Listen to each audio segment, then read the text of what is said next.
So just a tiny bit of background on us. I've got a farmer's market in Arkansas. So middle of Arkansas in Little Rock.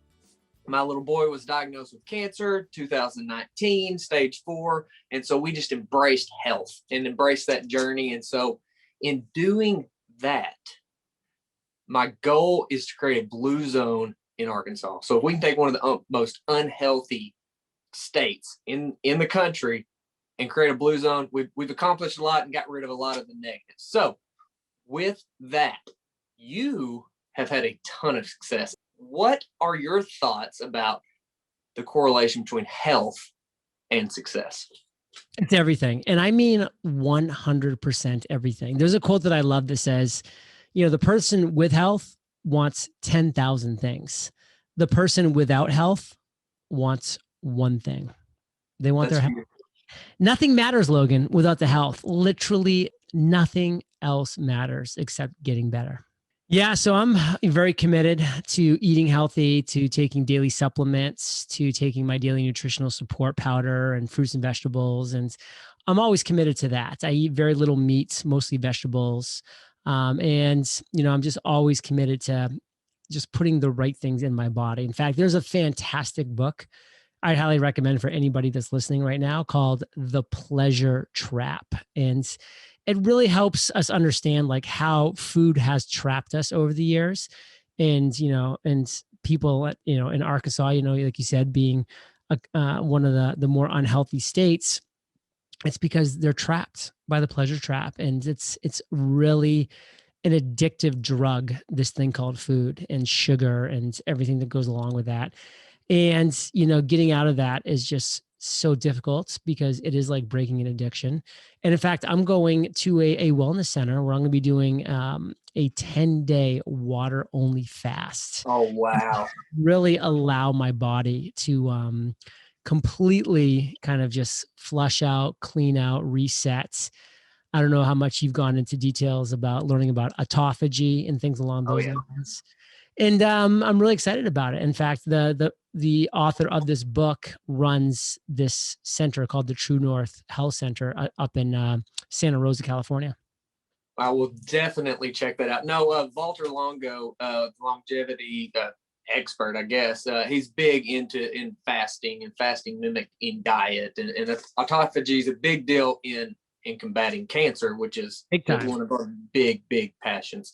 Yeah. So do you in Puerto Rico, you're originally from Maine, right? And then moved down to Puerto Rico. Do y'all have farmers markets down there? So we do have farmers markets down here. Puerto Rico is a thriving agricultural island because the weather is year round. You can really get 3 harvests a year here. I actually have my own organic garden in my yard here where I have greens, vegetables, all the tomatoes. I have an fruit orchard of mangoes, papayas, lemons, plantains. So I'm all about, just going outside and just harvesting the food that I, have planted and grown right outside. It tastes so much better when it just goes from the yard to the house. So much better. So much better. So with the regenerative agriculture and health and things, I'm very passionate about helping the farmers or those in that industry be successful. We've been very blessed at Me and McGee Market and what we've done, but a big part of that is the food chain and just being able to market and do things. What have you noticed maybe going down to a farmer's market where there's a vendor or something that stands out that they may be doing that you can share?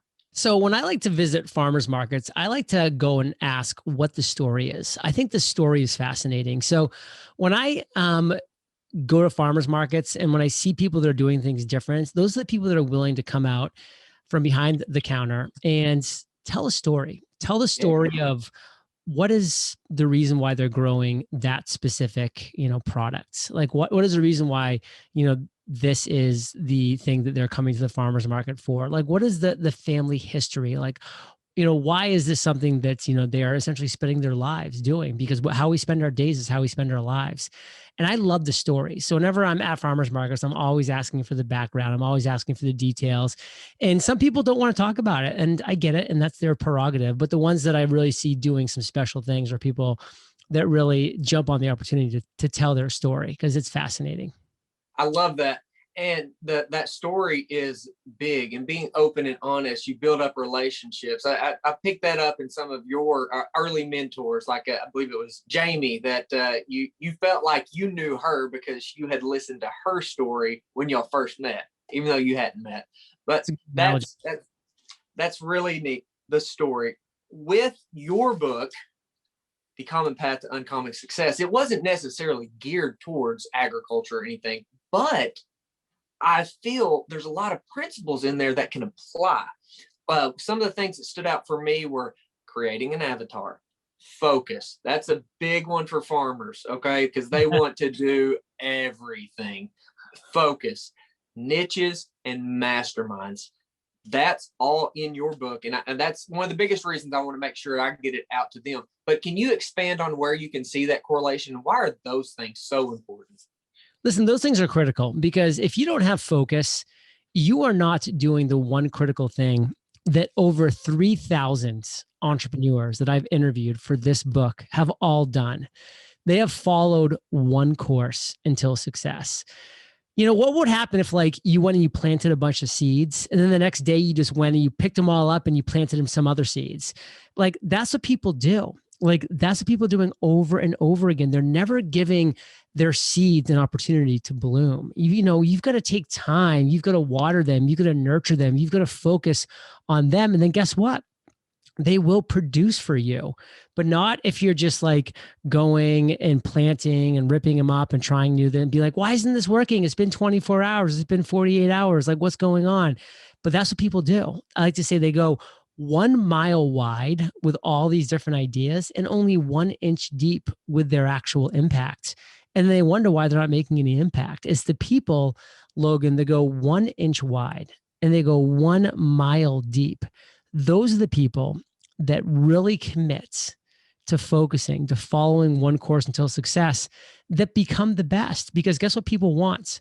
People want the best solution to a real problem that they're having. And when you can provide the best solution to a real problem, people will beat a path to your doorstep, because people want the best solution to their problem, and they will ignore the second best solution to infinity. To make it personal for you for a second, if you found the second best solution to your son's cancer when he was 4 years old, and that person lived right next door, but you found the number one best solution and it was halfway around the world, what would you do? Be going around the world. You're going around the world, because that's what people want. They want the number one best solution to their problem. And even though that person's your next door neighbor, and I'm sure they're great people and you love them, hey, the second best is not enough for your son who's struggling with cancer right now. Your son deserves and will get the best solution to a real problem he's having. And that is across the board in everything in this world. Absolutely, man. I love that. I love it. Love it.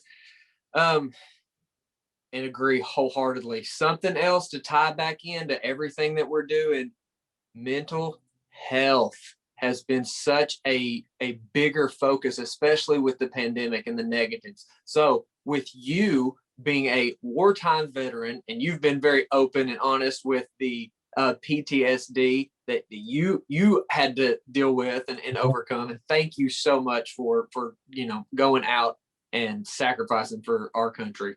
Much appreciation. Thank you, Logan. But with that, what can we do to help, whether it's veterans or it is people that have just had a hard time? Tie all of this together with nutrition and things. What have you found, JLD, to help? So number one, I mean, when it comes to veterans, 22 veterans on average are committing suicide every single day because of PTSD.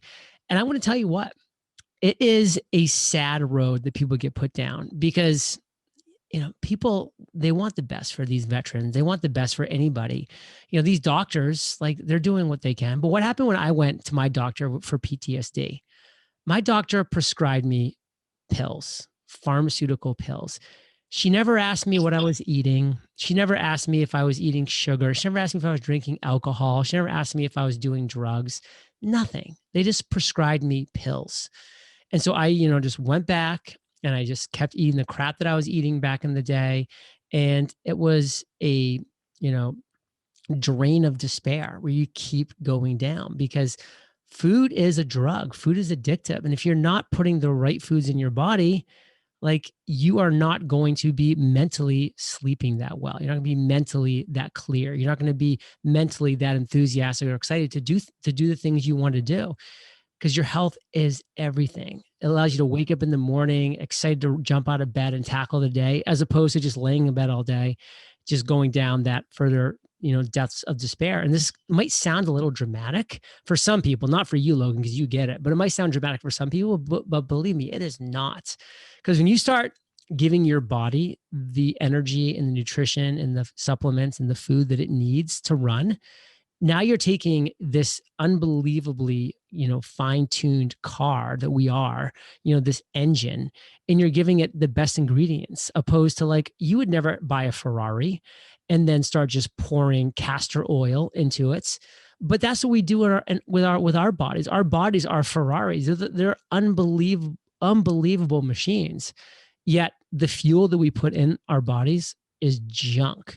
And, like, we wouldn't do that to our cars, but we do that to ourselves every single day. It's just, we're so far away from the majority of people that need to know these things, from knowing them, that we still have a long way to go.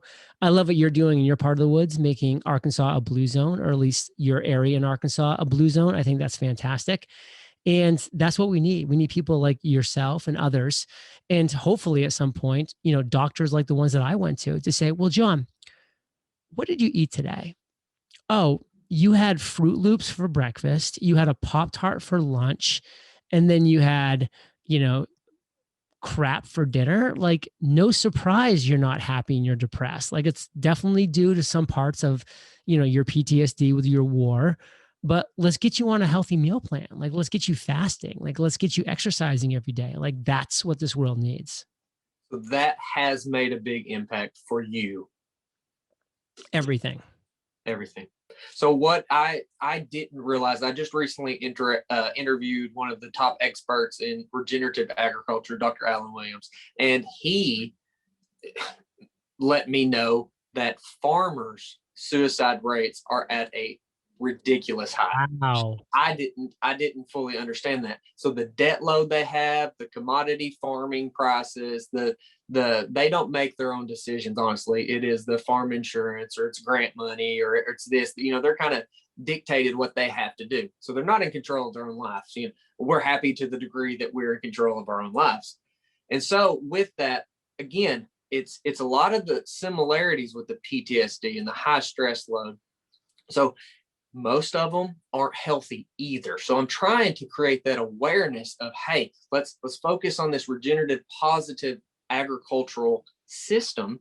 Let's focus on the regenerative health, the functional medicine, diet, nutrition, and bring it all together. Because, man, we got a short time on this earth. We need to just really kind of take care of each other and know how to get through it.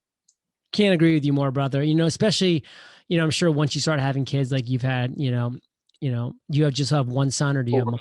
I got 4 kids. 4 kids. I mean, that, like, hey, they're going to have kids at some point, and those kids are going to have kids. It's like, what kind of earth are we leaving them? That's something that needs to really start being thought about. It is. All right. I know you got to get off here, buddy, but is there anything else you want to just let us know? Well, I do want to honestly let you know, thank you for what you do. I think it's incredibly important. And I think, just you having the mentality of creating that blue zone where you live is an amazing start. If other people want to be inspired by the 3,000 interviews that I've done over the past decade and the knowledge I put into these 71,000 words, 273 pages, go check out uncommonsuccessbook.com and you'll be on fire. It's well worth it. And I'm headed to leave out reviews across all the platforms. Yes. Logan, JLD, thank you, you. bud.